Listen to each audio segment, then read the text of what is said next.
He was little fascinated with this Ford Mustang. That was his car, and he was little excited about it, and one day it started coughing a little bit.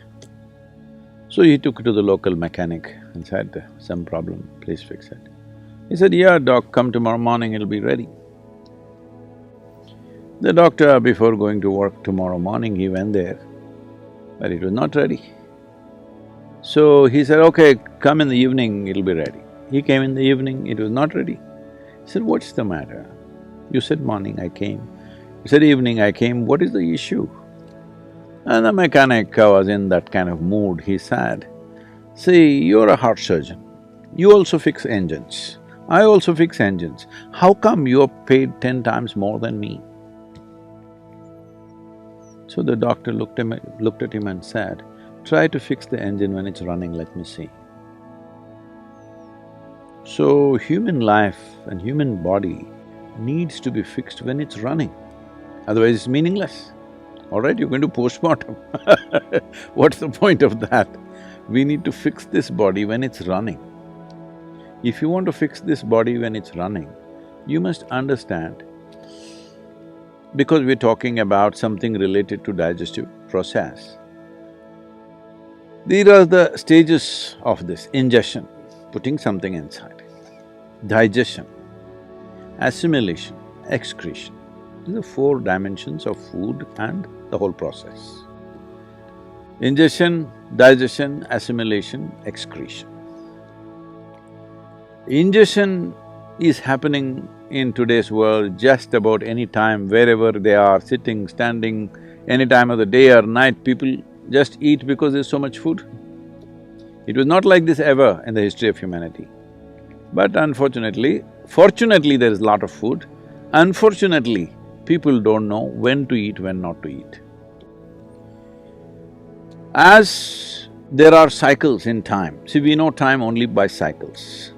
If the planet spins one like this, one spin, we say it's a day. Otherwise you wouldn't know. If the moon goes around, we say 1 month. If we go around the sun, then we say 1 year. So our idea of time is essentially cycles. Our birth and death is also a question of cycles. Only because our mothers' bodies were in sync with the cycles of the moon, we are even born, otherwise we wouldn't be born. So our whole physical existence is cyclical. The entire spiritual process, we could go into that if you wish, essentially is significant because it's not cyclical. Because cyclical means you're going in circles. If I say you're going in circles, what does it imply? Getting anywhere? Yeah. Usually if I leave you in desert where here there are some mountains, if there are no features, it's just sand, then people end up going in circles. That means you're not getting anywhere, that means you're lost. So the moment you are completely identified with your body and your psychological structure, you will start going in cycles. So in India, in the yogic culture, it's very, very clear, this is called as samsara, that means cyclical life.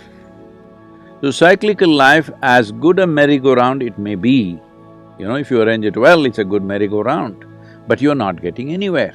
Children can enjoy a merry-go-round. If all the adults are sitting in the merry-go-round and going round and round thinking they're traveling, oh, very tragic, isn't it? So that's what happens. So the body is a cycle.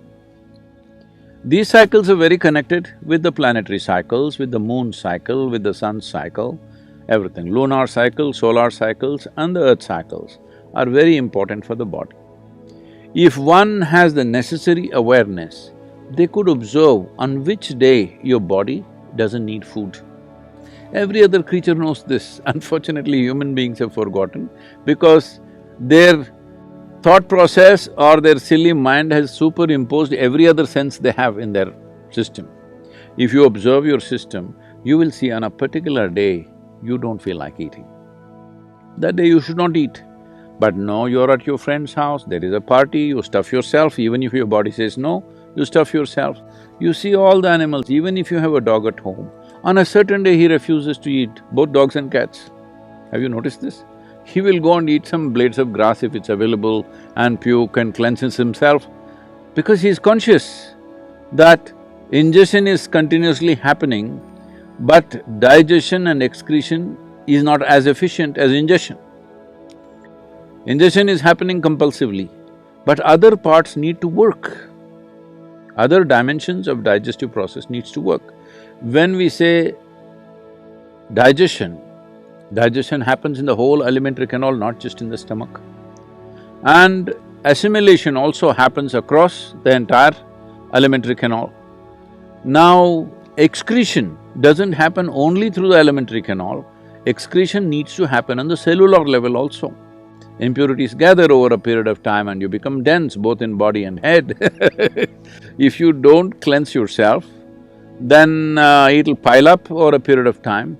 We call this karma, because when it piles up, it determines the way you think, feel, understand and experience life. People may not realize this, but they will think, this is how I am, this is my nature. This is not your nature, this is the way you messed yourself, all right? So this cleansing process, one important thing is to give a break for ingestion.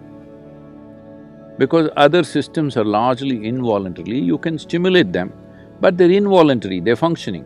Ingestion is a voluntary process. Though unfortunately for most people it's become compulsive, it should be a voluntary process. That is, I eat when I want to eat. When I decide I want to eat, I will eat. My hand doesn't decide when to eat. If there's anything, people are doing this all the time. I think if we leave a bunch of good chocolates around you, your hand will eat, not you. So ingestion should be a conscious process. To bring this consciousness, there are many methods. One is fasting.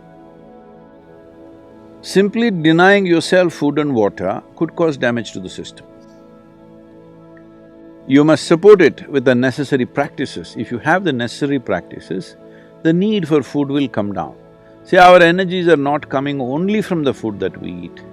The sunlight, the air, the water. Actually, if you… in the yogic sciences, we say, if you really keep your system well, 60 to 70% of your energy should come from these three factors: sunlight, air, water. Another 40% should come from the food that you eat. So naturally, amount of volume of food that you eat will compress. I must tell you about myself.